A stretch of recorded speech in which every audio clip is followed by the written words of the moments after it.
What's going on, everybody? It's What's Up, Flobo.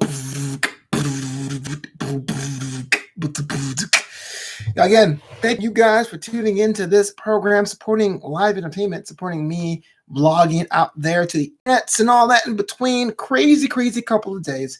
I want to thank everyone for checking it out and following, like, comment, subscribing, letting me know DM what you like, what you don't like, everything in between. Appreciate that. Yesterday was pretty fun. Spent the entire day at AfterBuzz TV working on the Curb Your Enthusiasm after show, reworking the Hall of Fame snubs after show, which another episode's going to be tomorrow. That's going to be kind of fun. It's for people who want more of an in-depth discussion than our recaps. And then, of course, last night was a Monday Night Raw after show. I mean, that show was stacked. Had so many matches. We had a pay-per-view 5 days ago, a pay-per-view 6 days from then. It was just a lot came in. We got through a lot. Jack Farmer, Jim Alexander made it look easy. If you guys haven't seen that, just search for Monday Night Raw AfterBuzz on YouTube or even your iTunes provider to hear my voice ask rapid-fire questions. But today, it's been a morning. I mean, it's a little bit after 1 o'clock local time on the West Coast. There's been a morning of just working on logistics for what's happening for me this month and next. Besides the fact that it's tax season, it's been a lot of time trying to find accommodations and other things I'll need for 2 trips. The one next week in Florida, we talked about that last episode of Was a Flobo, and Alaska, going to Alaska in April for the Before You Die Comedy Fest. Definitely will be What's Up Flobo episodes about that, so don't worry about that. But I was thinking about grub. I was thinking about food because currently we're pre-production with Dave Christopher, who helps me out on the NXT After Show, as well as running his own Fit TV channel, about eating well on the road. And I can sit here and tell you all the things I can do to eat healthy on the road, but it's not about that. That is going to be a cool show that we're going to come up with later on Fit TV. Stick around for that. But I want to say, I want to talk about just about favorite foods in general. Forget calories, forget diets. A lot of times when I meet people, they always ask, what's your favorite food? What's the things you like? What's the things you don't like? I don't know if you guys feel the same way when it comes to things. That's why I wanted to do this little bit of video, because if you like something or something I need to discover, let me know in the comments below. Keep in mind that I live in Southern California, so mom and pop store in Iowa is no help to me, because unless I got booked to a show in Iowa, I don't think I'm going to get there anytime soon. So my favorite food overall, especially out here, is a good old-fashioned cheeseburger. Like I said before on one of my diet videos, I don't care how restrictive my diet is. I got to make sure to put a cheeseburger. It has to be available for me to eat at any point in time. And I like them all. There's a lot of burgers that I love. There's almost none that I hate. Even ones that are like the cheap ones you get from gas stations. I'm willing to adjust my expectations. That's how much I love the art form. I have meat, cheese, and some buns in there. I tried turkey. That's fine. Beyond impossible. I mean, I don't really call them burgers. They're kind of a side category. Like turkey bacon isn't actually bacon, but it's over there, But nothing beats good old American beef. My favorite burger actually is the double Western bacon from Carl's Jr. / Hardee's. They're not paying me to say this because I don't get paid at all. But I had one. I'll tell you what. On Saturday, this past Saturday, a couple of the hosts from the NXT After Show decided to go out for brunch outside of work. We decided to sit down and talk about ways to improve the show, to make it better. I sat down and had a full brunch.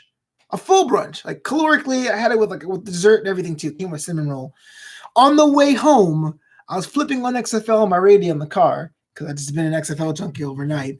And I was like, you know what I'm going to go for right now? A double bacon Western. My stomach was like, no, you just had brunch. But I tell you what, I had it. It hit the spot more than that brunch did. And my body made room for it. It was like, okay, we're full. We can't eat anymore. Oh, double Western bacon? Okay, come on through. I get that at a time. In-N-Out's a close second. I do that because it's kind of fresh. You get the Flying Dutchman. You can save on the buns and calories, but it doesn't have to be compromised. Cookies, I love. Cookies, I'll eat anything. I like mine larger and softer. So the 7-Eleven cookies or the Subways are really my favorite overall. I've been getting into the Oreo tour. #Oreo tour. You can follow on Instagram. That's where people like myself take pictures of all the random flavors of Oreos. And so even though I do them a lot, Oreos aren't really my favorite cookie. I do it because it's new and it's fresh. And I was like, I wonder what flavor tastes like. And the curiosity gets to me. But I had to learn to like Oreos.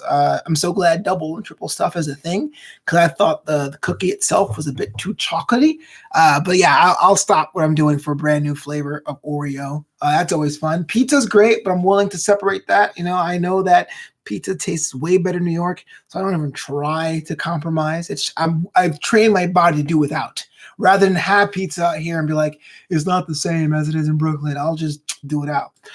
Chinese food, I love New York style Chinese food. The one thing I like about Chinese cuisine, Chinese American cuisine, I should say, is that more than any other kind of food, they adapt to the region where they're based. Super good. Like I feel like super good. Like California Chinese food is technically better for you, but it tastes pretty bland compared to like the greasy, the salty, the soy sauce drenched pork fried rice and chicken wing combination that you get at the corner Chinese food places in Brooklyn. When I land home in New York, that's the first thing I get. I can hold off on pizza. I can hold off on gelato. I can hold off on Italian ices. But no matter every time I go to New York, I got to get that style of Chinese food.